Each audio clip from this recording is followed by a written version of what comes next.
Dear students, அனைவருக்கும் வணக்கம். வணக்கம், நமஸ்காரம், வந்தனம். கை கொடுப்பதை விட கைகூப்பி வணங்குவதே சிறந்தது. நம்முடைய மூதாதையர்களின் பழக்கம். அப்பழக்கத்தை நாம் தொடர்ச்சியாக இனிமேல் பின்பற்றினோம் என்றால் கைகளின் மூலமாக பரவக்கூடிய நோய்கள் பலவற்றை நாம் தடுத்து விடலாம். அதனால் இனிமேல் எப்பொழுது பார்த்தாலும் வணக்கம் என்று கூறுங்கள், வந்தனம் என்று கூறுங்கள். நம் மூதாதையர் கூறியதை அப்படியே பின்பற்றுங்கள். இன்றைக்கி நான் உங்களுக்கு டிஎன்ஏவை பற்றி சொன்னேன். DNA Helix, நம்முடைய உட்கருவின் உட்புறத்தை how the DNA is packed. நம்முடைய உட்கருவின் உட்புறத்தை in the nucleus, it is present in the form of chromatin reticulum. உட்கருவின் உட்புறத்தை அது குரோமாட்டின் வலைவண்ணல் அமைப்பாக காணப்படுகிறது. The chromatin reticulum is nothing but DNA and proteins, histones சொல்லுவோம். DNA plus histone proteins. நம்முடைய உட்கருவின் உட்புறத்தை chromatin வலைவண்ணல் அமைப்பாக டிஎன்ஏ காணப்படும். தனியாக இருக்காது. டிஎன்ஏவுடன் ஹிஸ்டோன் இணைந்திருக்கும். அது டிஎன்ஏ பேக்கேஜிங்னு சொல்லுவோம். அது எப்படி இருக்குன்னு பார்ப்போம். அதுக்கு முன்னாடி நமக்கு தெரியும், 2 types of organisms are present, namely the pro and eukaryotes. ப்ரொகாரியோட்டிக் உயிரினங்களும் யூகாரியோட்டிக் உயிரினங்களும் காணப்படுகிறது என்பது நமக்கு தெரியும். In prokaryotic organism, circular DNA is present. In eukaryotic organism, linear DNA is present.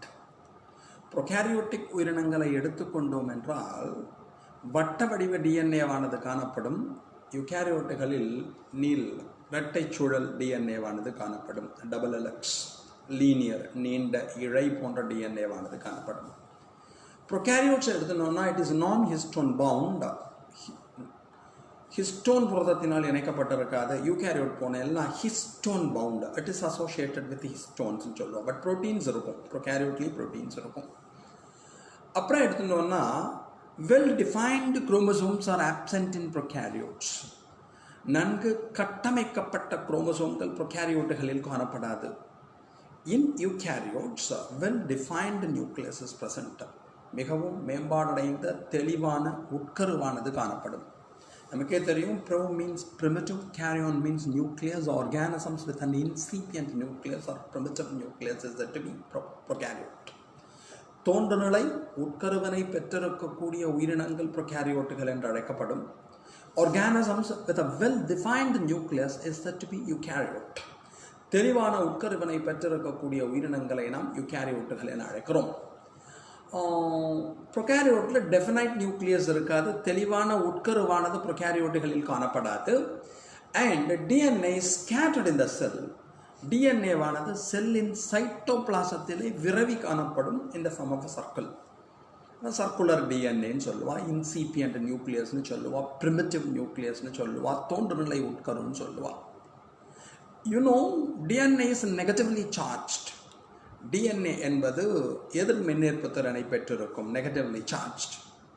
அப்போ அந்த நெகட்டிவ்லி சார்ஜ்டு டிஎன்ஏவை பாசிட்டிவ்லி சார்ஜ்டு ப்ரோட்டீன் ரெண்டு பேரும் சேர்ந்து பைண்ட் ஆகி it will form the nucleoid. Prokaryotic உயிரினங்களிலே negatively charged DNA positively charged ப்ரோட்டீனோட சேர்ந்து இட் வில் ஃபார்ம் நியூக்ளியாய்டு என்று அழைக்கப்படுகின்ற ஒரு அமைப்பினை உருவாக்கும். இது ஃபஸ்ட்டு பேஸ் தெரிஞ்சுக்கணும். அப்புறம் என்ன ஆகும்னா அந்த நியூக்ளியாய்டு எல்லாம் ஒன்றா சேர்ந்து ஒரு லார்ஜ் லூப் மாதிரி ஃபார்ம் பண்ணுவா. அதுக்கு தான் சர்க்குலர் டிஎன்ஏன்னு பேர். அதுதான் வட்ட வடிவ டிஎன்ஏ என்று அழைக்கப்படும். But the chromatin organisation is absent. Chromatin organisation அப்படின்னா என்ன அர்த்தம் அப்படின்னா, நியூக்ளியர் மெம்பரேன் இருக்கணும், நியூக்ளியோலஸ் இருக்கணும், நியூக்ளியோ பிளாசம் இருக்கணும். இதெல்லாம் இருந்தால்தான் அதுக்கு வெல் டிஃபைன்டு நியூக்ளியஸ்னு பேர். But in prokaryotic organism, well-defined nucleus is absent. In bacteria, well-defined nucleus is absent. அப்போ அவள்கிட்ட என்ன இருப்பா? சர்க்குலர் டிஎன்ஏ இருப்பா. And it lacks chromatin organization. Such a nucleus is said to be genophore. Such a genetic material is said to be genophore. வட்ட வடிவ டிஎன்ஏவை பெற்று நன்கு கட்டமைக்கப்பட்ட குரோமாட்டின் வலைவண்ணல் அமைப்பு இல்லாமல் இருந்தால் அதனை ஜீனோஃபோர் என்று அழைப்பார்கள். இது ப்ரோகாரியோட்டை பொறுத்தவரையும் நம்ம தெரிஞ்சுக்க வேண்டியது. டிஎன்ஏ ஏற்கனவே நம்ம ஸ்ட்ரக்சர் பார்த்துருக்கோம்.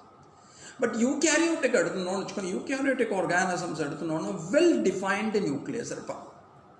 இப்போ யூகேரியோட்டில் நம்மள எடுத்துப்போம், மேமல்ஸ் எடுத்துப்போம். மேமல்ஸில் எடுத்துட்டோம்னா scientist through human genome project HGP அது மூலமாக நம்மள்கிட்ட ஒரு செல்லில் scientist identified 6.6 into 10 power 9 nucleotides.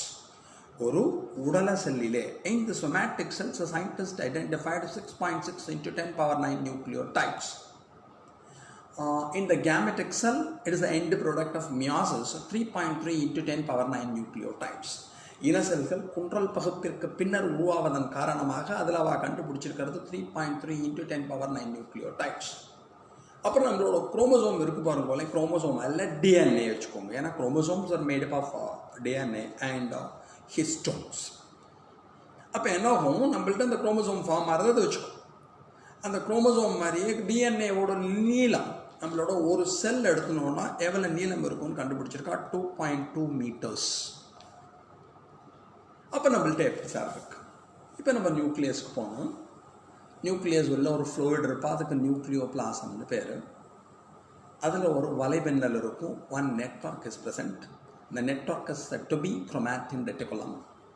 அந்த குரோமாட்டின் ரெட்டிகுலத்தில் யார் இருப்பா? Chromatin reticulum chemically composed of DNA and histones. Chromatin வலைபின்னல் அமைப்பு என்பது டிஎன்ஏவினாலும் ஹிஸ்டோன் என்று அழைக்கப்படுகின்ற ஒரு புரதம், ஹிஸ்டோன் புரதத்தினாலும் ஆனது. நம்மள்கிட்ட எத்தனை ஹிஸ்டோன்ஸ் இருக்கா chromatin ரெட்டிகுலத்தில்? H1, H2A, H2B, H3, H4 5 proteins இருக்கா. அப்போ நம்மளோட செல்லில் எடுத்துட்டோம்னா செல்லில் உள்ள chromatin reticulum chemically composed of H1, H2A, H2B, H3 and H4 அப்படின்னு சொல்லிட்டு 5 types of histones இருப்பா. இந்த 5 types of histoneல H1 இருக்கா பார்த்தீங்கன்னா அவளுக்கு லிங்கர் புரோட்டீன் பேர், இணைப்பு புரதம் என்று அழைக்கப்படும். அப்புறம் இந்த புரோட்டீன் தனியாக இருக்காது. H2A, H2B, H3, H4 இது 4 இருக்கா பார்த்தீங்கன்னா இதே மாதிரி இன்னொரு 4 அதோட சேர்ந்துருப்பா. 4 சேர்ந்தால் எவ்வளோ வரும்? 8. அந்த 8 சேர்ந்தால் அதுக்கு ஆக்டோமர்னு பேர். ஹிஸ்டோன் ஆக்டோமர் அப்படின்னு சொல்லுவாள். ஹிஸ்டோன் ஆக்டோமர் அப்படின்னா என்ன அர்த்தம்? 2 molecules of H2A, H2B, H3, H4 unite to form a unit. அந்த 8 புரோட்டீன் ஒரு யூனிட்ல இருக்கா பத்தியோன்னு it is said to be histomer. அதை சுற்றி டிஎன்ஏ காயில் ஆயிருப்பா. டிஎன்ஏ எவ்வளோ டிஎன்ஏ காயில் ஆகிருக்குன்னா that DNA is made up of 200 base pairs. அந்த ஹிஸ்டோன் ஆக்டோமரை சுற்றி 200 டிஎன்ஏ பேஸ் பேர்ஸ் இருப்பான். அது ரெண்டையும் சேர்த்தால் அதுக்கு நியூக்ளியோசோம்னு பேர். அப்போ ஃபர்ஸ்ட் டிஎன்ஏ இருப்பா. DNA plus histones unite to form the chromatin reticulum. டிஎன்ஏவும் ஹிஸ்டோன் சேர்வதால் கிடைப்பது எதுவென்றால் நமக்கு தெரியும், டிஎன்ஏ அண்ட் ஹிஸ்டோன் சேர்ந்தால் we get chromatin reticulum. அந்த chromatin reticulum எடுத்துனா நம்ம தெரிஞ்சுக்கிற வேண்டியது என்ன? It is chemically composed of DNA and histones. ஹிஸ்டோனில் என்ன 5 டைப் சொன்னேன்? H1, H2A, H2B, H3 and H4. இதில் H1க்கு பேர் என்ன சொன்னேன்? Linker protein. 2 நியூக்ளியோசோமை யுனைட் பண்ணுவா. ஃபர்ஸ்ட் ஆக்டோமர்னா என்னன்னு தெரியணும். Then we come to the nucleosome. Octamer அப்படின்னா யார் இருப்பா? 8 ஹிஸ்டோன் புரோட்டீன்ஸ் இருப்பா. கொஞ்சம் வெயிட் ஃபார் அ வாயில். சாரி குட்டி, கால் ஒரு ரிலேட்டிவ் வந்திருக்காங்கிறதுனால சாரி. இதை முடிச்சு நாங்கள் பாருங்க. அப்போ ஹிஸ்டோன் ஆக்டோமர்னா என்ன அர்த்தம்? 8 புரோட்டீன் இருப்பா. H2A, H2B, H3, H4 அதில் 2 சேர்ந்துருப்பா. 2 molecules of H2A, H2B, H3 and H4 form one histone octomer. அந்த ஹிஸ்டோன் அக்டோமரை டிஎன்ஏ சேர்ந்துருப்பா. அப்போ charged DNA, negatively charged DNA is wrapped around positively charged histone octomer is said to be nucleosome. என்ன சொல்கிறேன்? Negatively charged DNA எதிர் மின்னேற்றம் பெற்ற DNA ஆனது is wrapped around positively charged histone octamer is said to be nucleosome. எதிர் மின்னேற்றம் பெற்ற DNA ஆனது நெகட்டிவ்லி சார்ஜ்டு பாசிட்டிவ்லி சார்ஜ்டு ஹிஸ்டோமரோட சேர்ந்திருப்பா. It is said to be nucleosome. அப்போ இது மாதிரி ஏகப்பட்ட நியூக்ளியோசோம்ஸ் இருப்பா. A typical nucleosome contains, இப்போ தான் சொல்லி கொடுத்தேன், 200 base pairs of DNA. அப்போ 200 base pairs of DNA அதோட ஹிஸ்டோன் ப்ரோட்டீன்ஸ் 8 பேர் இருந்தாலும் அதுக்கு நியூக்ளியோசோம்னு பேர். இது ஒரு நியூக்ளியோசோம் வச்சுக்கோங்க, இது ஒரு நியூக்ளியோசோம்ஸ் வச்சுக்கோங்க. அந்த நியூக்ளியோசோம் 2 பேரை கனெக்ட் பண்ணுற பற்றி ஒன்றும் they are connected by H1 proteins.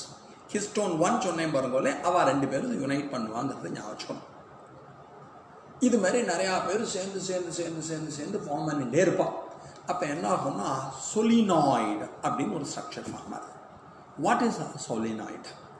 Solenoid என்கின்ற ஒரு அமைப்பானது உருவாகிறது. எப்படி எல்லாம் வயலை சொல்லிட்டு இருக்கேன்னு நினைக்காதேங்கோ. அப்புறம் போர்டில் போய் உங்களுக்கு I will show the structure, இருந்தாலும் தெரிஞ்சுக்கணும். ஃபஸ்ட்டு ப்ரோட்டீன்ஸ், ப்ரோட்டீன்ஸ்க்கு அப்புறம் டிஎன்ஏ. ப்ரோட்டீன் ஆக்டோமரும் 200 டிஎன்ஏ பேஸ் பேர்ஸும் சேர்ந்தான்னா அவளுக்கு நியூக்ளியோசோம். ஆக்டோமர்னா என்ன அர்த்தம்? 8 ப்ரோட்டீன்ஸ் இருப்பா. H2A, H2B, H3, H4ன்னு இருப்பா. எவ்வளோ 2 molecules of H2A like that 8 பேர் சேர்ந்து இது ஃபார்ம் ஆகும். அதுக்கப்புறம் நம்ம என்ன பண்ணுறோம், ஒரு நியூக்ளியோசோம் இருப்பா, இன்னொரு நியூக்ளியோசோம் இருப்பா. அட்ஜசன்ட் நியூக்ளியோசோம் தான் ஒருத்தர் கனெக்ட் பண்ணணும். கனெக்ட் பண்ணுற ப்ரோட்டீன்ஸ்க்கு என்ன பேர்? H1. அதை லிங்கர் ப்ரோட்டீன்னு சொல்லுவாள். இதெல்லாம் டெய்லி குட்டி குட்டியாக ஞாபகம். அதுக்கப்புறம் தாண்டி என்ன சொலினாய்டு அப்படின்னு ஒரு ஸ்ட்ரக்சர் கொடுத்துருக்கான். 6 நியூக்ளியோசோம்ஸ் சேர்ந்து ஒரு ஸ்ட்ரக்சராக இருந்தால் அதுக்கு சொலினாய்டுன்னு பேர். Technically says it is a 30 nanometer fibre formed by the folding of nucleosomes. Nucleosome ஒன்றுடன் ஒன்று இணைவதன் காரணமாக உருவாகக்கூடிய ஒன்று இருக்கு பார்த்தீங்கன்னா, அது மாதிரி உருவாகக்கூடிய ஒரு ஸ்ட்ரக்சருக்கு பேர் தான் சொலினாய்டுன்னு பேர்.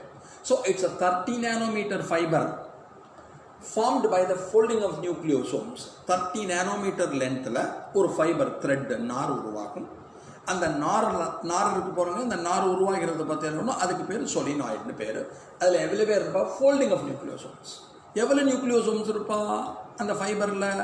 அந்த சொலினாய்டுங்கிற ஸ்ட்ரக்சரில் 6 நியூக்ளியோசோம்ஸ் பர் டர்ன் இருப்பா. ஒரு டர்னில் 6 நியூக்ளியோசோம்ஸ் இருப்பா. அப்போ இந்த சொலினாய்டுங்கிற ஒரு ஸ்ட்ரக்சர் ஃபார்ம் பண்ணிக்கணும். அதுக்கப்புறம் ஃபோல்டாகவே ஃபார்ம் ஆகிட்டே வருவோம். அப்படியே இப்போ ஃபோல்டிங் இருக்கும். அந்த ஃபோல்டு இருக்கு பற்றி ஒன்றும் அதை ஒருத்தர் கனெக்ட் பண்ணணும். அந்த ஃபோல்டிங்கை கனெக்ட் பண்ணுறா பற்றி ஒன்றும் அதுக்கு நான் ஹிஸ்டோன் ப்ரோட்டீன்ஸ் வேணும். இப்போ நம்ம படித்தது ஹிஸ்டோன் ப்ரோட்டீன்ஸ் படித்தோம், அதுக்கு நான் ஹிஸ்டோன் ப்ரோட்டீன்ஸ் வரும். இது மாதிரி நிறையா பேர் சேர்ந்தால் it will become chromatin reticulum. At the time of cell division, the chromatin reticulum condenses to form the chromosomes. அந்த குரோமோசோம்ஸில் யார் இருப்பா? ஜீன்ஸ் இருப்பா. குரோமோசோம்ஸ் கண்டைன் ஜீன்ஸ், த பேசிக் ஹெரிடிட்டரி யூனிட். அதைத்தான் நாம் பாரம்பரியத்திற்கான அடிப்படை அலகு என்று அழைக்கிறோம். அந்த குரோமாட்டின் ரெட்டிகுலத்தை நம்ம பார்த்தோம்னா அதில் 2 பார்ட் இருக்கும். எலக்ட்ரான் மைக்ரோஸ்கோப்பியில் பார்க்குறோம். One is said to be the euchromatin region, another is said to be heterochromatin region. அப்போ குரோமாட்டின் ரெட்டிகுலமாக இருப்பாவா, அவள்கிட்ட 2 இருக்கும். One is called euchromatin, another is called heterochromatin. அப்போ யூக்ரோமேட்டினுக்கு ஹெட்டரோக்ரோமேட்டினுக்கு என்ன வித்தியாசம்? யூக்ரோமேட்டின் இஸ் லூஸ்லி பேக்ட், ரொம்ப நெருக்கமாக அமைந்திருக்காது. ஹெட்டரோக்ரோமேட்டின் இஸ் டைட்லி பேக்ட், நெருக்கமாக அமைந்திருக்கும். It is condensed, highly condensed. Euchromatin is lightly stained, சாயம் குறைந்த அளவு சாயத்தை மட்டும் ஏற்கும். ஹெட்டரோக்ரோமேட்டின் இஸ் டார்க்லி ஸ்டெயின்டு, சாயத்தை அதிகமாக ஏற்றுக்கொள்ளும். அடுத்ததுதான் முக்கியம், euchromatin is transcriptionally active. Heterochromatin is transcriptionally inactive. இப்பதான் இந்த எக்ஸான் இன்ட்ரான்ங்கிற வார்த்தையை தெரிஞ்சுக்கணும். The coding region in the DNA is said to be exon. The non-coding region is said to be the intron. டிஎன்ஏவில் எந்த பகுதியில் செய்தியானது காணப்படுகிறதோ அதற்கு எக்ஸான் என்ற பெயர், எந்த பகுதியில் செய்தியானது இல்லையோ அதற்கு இன்ட்ரான் என்ற பெயர். அப்போ டிரான்ஸ்கிரிப்ஷனலி ஆக்டிவ்னா டிரான்ஸ்கிரிப்ஷன் உனக்கு தெரியும். The conversion of DNA into mRNA, the conversion of message into action is said to be transcription. DNA will காணப்படுகின்ற ஒரு செய்தியானது ஆக்ஷன் செயல்பாடாக மாறுவதற்குத்தான் டிரான்ஸ்கிரிப்ஷன் படியெடுத்தல் என்று கூறுவார்கள். அந்த டிஎன்ஏலேருந்து எம்ஆர்என்ஏன்னு ஒரு ஸ்ட்ரக்சர் ஃபார்ம் ஆகும். அதுக்கு தான் டிரான்ஸ்கிரிப்ஷன் பேர். அந்த டிரான்ஸ்கிரிப்ஷன் நடக்கக்கூடிய அமினோ ஆசிடுக்கான செய்தி இருக்கக்கூடிய ஒன்றுக்கு தான் என்ன பேர்? டிரான்ஸ்கிரிப்ஷனலி ஆக்டிவ் ரீஜன் பேர். ஸோ இப்போ இதை ஞாபகம். அப்போ சிம்பிளாக சொல்லிடுறேன், டிஎன்ஏ பேக்கேஜிங் ரொம்ப கன்ஃபியூஸ் பண்ணிக்காத. டிஎன்ஏங்கிறது நம்ம செல்லில் இருப்பா. செல்லில் எங்கே இருப்பா? நியூக்ளியஸில் இருப்பா. நியூக்ளியஸில் என்னவா இருப்பா? It is in the form of chromatin reticulum. அந்த குரோமாட்டின் ரெட்டிகுலத்தில் யார் இருப்பா? 2 பேர் இருப்பா. One is DNA, another is proteins. DNA உனக்கு தெரியும். ப்ரோட்டீன்ஸ் அப்படின்னா ஹிஸ்டோன்ஸ்னு சொல்லுவாள். ஹிஸ்டோன்ஸில் எவ்வளோ பேர் இருக்கா? 5 பேர். H1, H2A, H2B, H3, H4. இதில் யாரை விட்டுடு? H1 விட்டுடு. It's a linker protein. 2 நியூக்ளியோசோமை கனெக்ட் பண்ணுறவாளுக்கு லிங்கர் ப்ரோட்டீன் நம்ம சொல்கிறது தான் H1. அப்போ H2A, H2B, H3, H4 அவள் தனியாக இருக்க மாட்டா. 2 மாலிகூல் சேர்ந்து மொத்தமாக 8 பேர் சேர்ந்து ஒரு ஆக்டோமரை ப்ரொடியூஸ் பண்ணுவாள். So 8 proteins are 2 molecules of H2A, H2B, H3 and H4. அவள் ஃபார்ம் பண்ணுற பற்றியிலும் அந்த ஸ்ட்ரக்சருக்கு என்ன பேர் அப்படின்னா ஹிஸ்டோன்ஸ்னு பேர். ஹிஸ்டோன் ஆக்டோமர்னு சொல்லுவோம். 8 பேர் 200 base pairs of DNA mingula. So histone octomer plus 200 bases of this DNA, it will form nucleosome. But what is a nucleosome? Nucleosome is equal to protein octomer plus 200 base pairs of DNA. இது ஒரு nucleosome வச்சுக்கோங்க, இது ஒரு nucleosome வச்சுக்கோங்க. அதை link பண்ணுறதுக்கு ஒரு protein வருவா. That protein is to be H1. அதுக்கப்புறம் என்ன ஆகும் அப்படின்னா சொலினாய்டு அப்படின்னு ஒரு ஃபைபர் ஆகும். சொலினாய்டு ஃபைபர்னா அது ஒரு ஃபோல்டு மாதிரி இருக்கும், ஒரு நாரிழை. அதில் 6 நியூக்ளியோசோம் இருக்கும். It is made up of 6 nucleosomes. அதோட லென்த் என்ன இருக்கும்? 30 நானோமீட்டர் இருக்கும். அதுக்கப்புறமா எல்லாம் கண்டென்ஸ் ஆகி ஃபர்தராக it's a very big structure is found. நம்மளுக்கு தெரியும், through human genome project the scientists identified 6.6 into 10 power 9 nucleotides in human genome. அப்போ அதில் குரோமாட்டின் ரெட்டிகுலமாக மாறிடுவா. அது கண்டென்ஸ் ஆச்சுன்னா we will get chromosome. At the time of cell division, the chromatin reticulum condensed to form the chromosomes. அப்புறம் வேற என்ன ஸ்பெஷலாக தெரிஞ்சுக்க வேண்டியது அப்படிங்கிறது முக்கியமாக ஞாபகம். வேற என்ன ஸ்பெஷலாக நம்ம தெரிஞ்சுக்கணும் அப்படின்னா ரொம்ப முக்கியமாக நம்ம தெரிஞ்சுக்க வேண்டியது யூக்ரோமாட்டின் அண்ட் ஹெட்டரோக்ரோமாட்டின். குரோமாட்டின் ரெட்டிகுலத்தில் 2 ரீஜன் இருப்பா. One is call euchromatin, another is called heterochromatin. யூக்ரோமாட்டின்னா என்ன அப்படிங்கிறத நம்ம தெரிஞ்சுக்கணும். ஃபர்ஸ்ட், டிரான்ஸ்கிரிப்ஷனலி ஆக்டிவ் ரீஜன், அதாவது படியெடுத்தல் சிறப்பாக நடைபெறக்கூடிய இடம்.